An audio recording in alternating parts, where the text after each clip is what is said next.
This week on Home and Away in Australia, Irene fears for her future after a shock incident, while Theo is attacked once again. A few weeks ago, Irene began exhibiting some unusual behavior, and this week it becomes clear that her memory issues are rapidly worsening.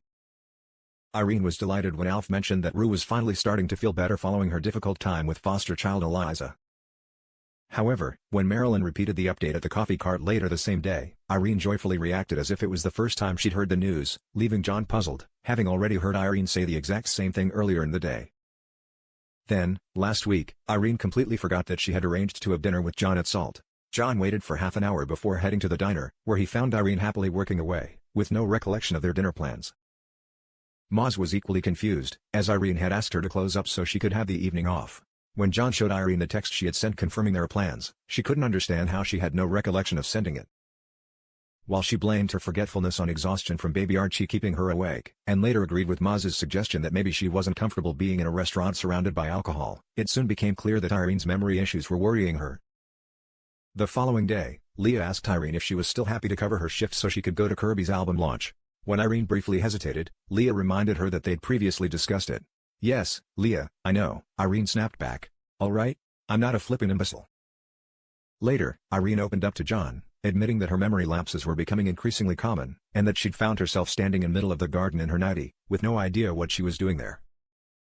However, as John became increasingly concerned by her confession, Irene tried to downplay things. She tried to write it off as sleepwalking, and rejected John's suggestion that she see a doctor, telling her friend that she was looking for reassurance, not for him to freak her out.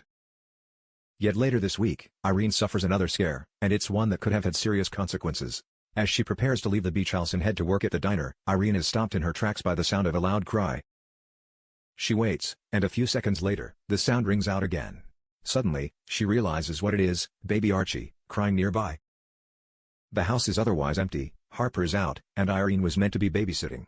Yet she has no recollection of agreeing to look after Harper's baby for the day. It's the first time that Irene's memory issues could have left somebody else in danger, and as she looks down at Archie, she fears what could have happened if she'd left the house.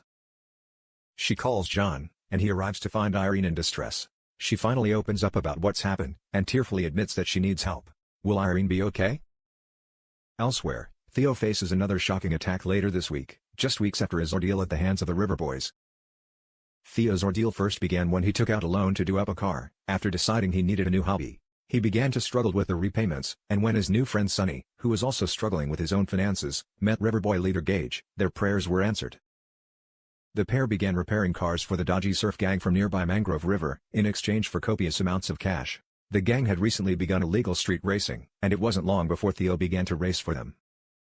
Yet Theo was left for dead when Gage discovered that he'd been sleeping with Gage's girlfriend, Lacey. The gang lured Theo to their compound under the guise of another race, but in reality, Gage was out for revenge.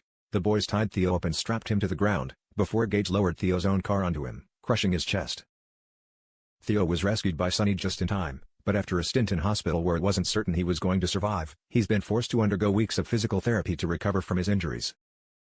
The light at the end of the tunnel has been Lacey. The pair are now dating, and with Gage behind bars, Theo is ready to put the whole ordeal behind him.